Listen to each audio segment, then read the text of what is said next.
Okay, hello everyone, my name is Cabri Hill and we chose type 1 diabetes. So what type 1 diabetes is, it's when your pancreas does not produce insulin, making a person insulin deficient.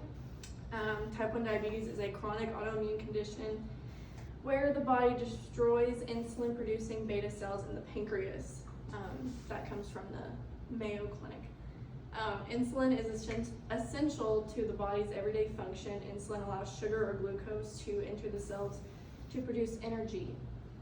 Some key symptoms of type 1 diabetes that are untreated are frequent urination, which is excess glucose in the blood to put water or pulls water into the urine. Extreme thirst, that's when the body tries to replace the lost fluids. Increased hunger, the cells cannot access glucose for energy. Unintended weight loss, the body breaks down fat and muscles for energy. Fatigue, which is lack of usable glucose in the cells. Blurred vision of fruity breath, early ketoacidosis signs. Excessively high blood sugar. Now that we've covered some symptoms, let's talk about what it actually means that causes the disease. My name's Cody. Good job. We're going to go over the rest of this. It is the autoimmune destruction of insulin-producing beta cells in the pancreas. Your body mistakenly attacks its pancreas due to the islet cells, islet antibodies. Type 1 diabetes is not caused by diet or lifestyle, unlike diabetes 2. While you might have inlet and autoantibodies, you may not develop type 1 symptoms. Often the type 1 symptoms appear when the body is fighting sickness. The antibodies, also called islet cell autoantibodies, are proteins produced by the immune system that mistakenly attack the pancreatic islets, specifically the beta cells responsible for insulin production. Their presence indicates an autoimmune process that gradually destroys beta cells, leading to insufficient insulin and the development of type 1 diabetes. This is from Science Insights. Not directly congenital, it does have some genetic predisposition. If your family members have it, then you might end up with it. And it's often triggered by environmental factors, viruses, and some unknown triggers. Right now, there are no guaranteed preventions. Can't help it really with diet or exercise. Research is ongoing for early screening and immune therapies. Since it can't be prevented, treatment becomes essential. Here's how it's managed. I'm Lauren, and I'm going to explain how type 1 diabetes is managed. Touch a little bit on what Cody was saying. While you might have the islet autoantibodies, you may not have type 1 symptoms, but a lot of times that's triggered by a sickness. So my background in type 1 is I have a daughter that has type 1 diabetes that was diagnosed a year ago. And we found this out because she actually got COVID, and COVID triggered those autoantibodies to give her type 1 diabetes symptoms. So while she always had the autoantibodies, it was triggered by the COVID. That makes sense. So a lot of times it's type 1 doesn't show up until you're fighting an illness. So I'm going to explain the treatment of type 1 diabetes. And there are several paths of treatment. This is the one that we know of that works best for us.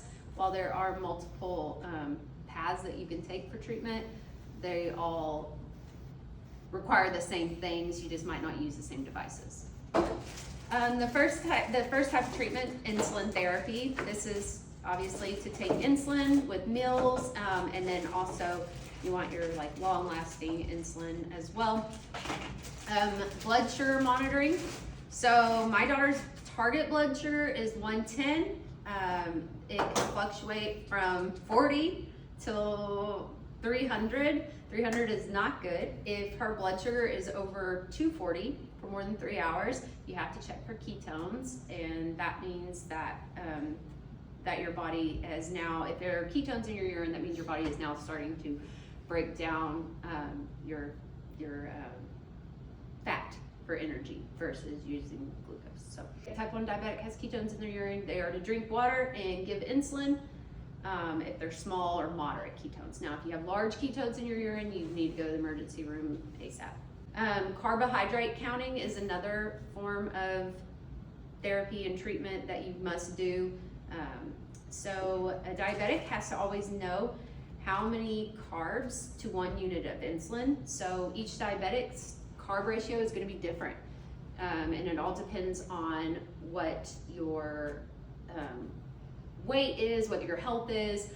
Macy's carb to insulin ratio right now is 7 grams of carb to 1 unit of insulin. Her correction unit ratio is going to be 30, and corrections are given, insulin corrections are given if the blood sugar is 180 or above, and if they haven't gotten insulin in 3 hours. So a correction is going to be, her ratio is 30. So when she has to do a correction, she's going to take her current blood sugar. So say it's like 180, she's going to do 180 minus 110 divided by 30.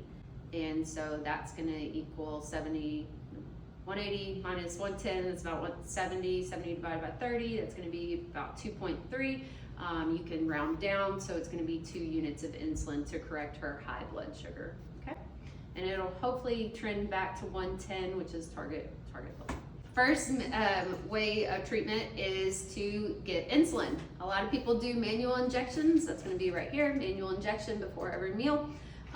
What Macy has is an insulin pump. This is called an Omnipod. This is an Omnipod, okay?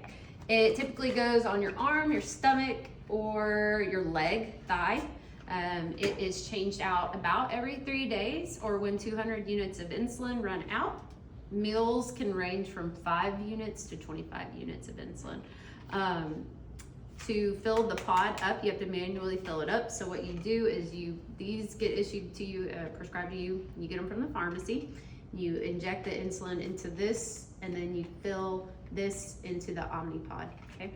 And so then the Omnipod, you're gonna put it on, and then you're gonna use the applicator, and it's gonna shoot a tube into your arm, and the tube stays in there and administers the insulin.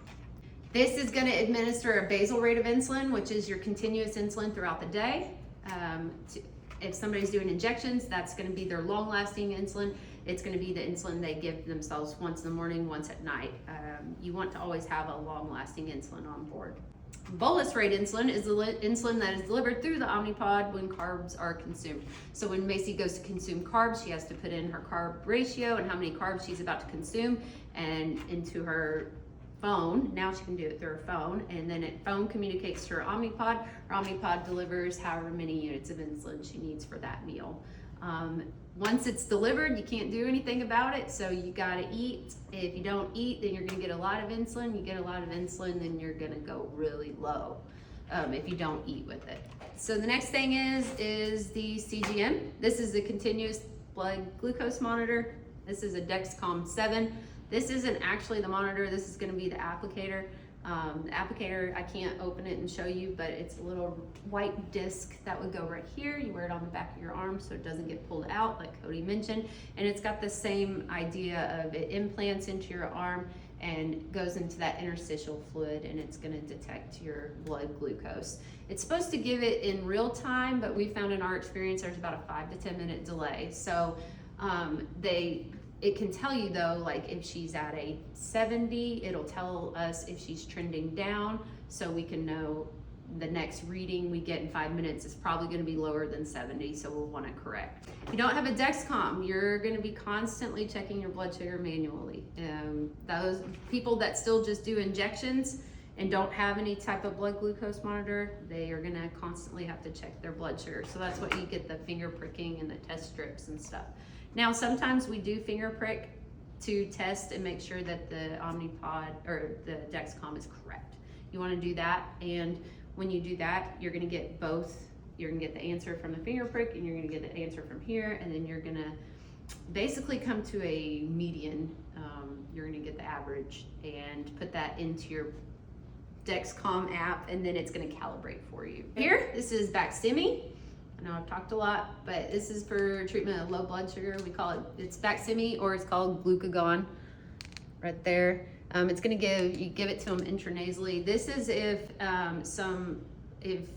somebody, a diabetic, is very low blood sugar, like extremely low, like unconscious.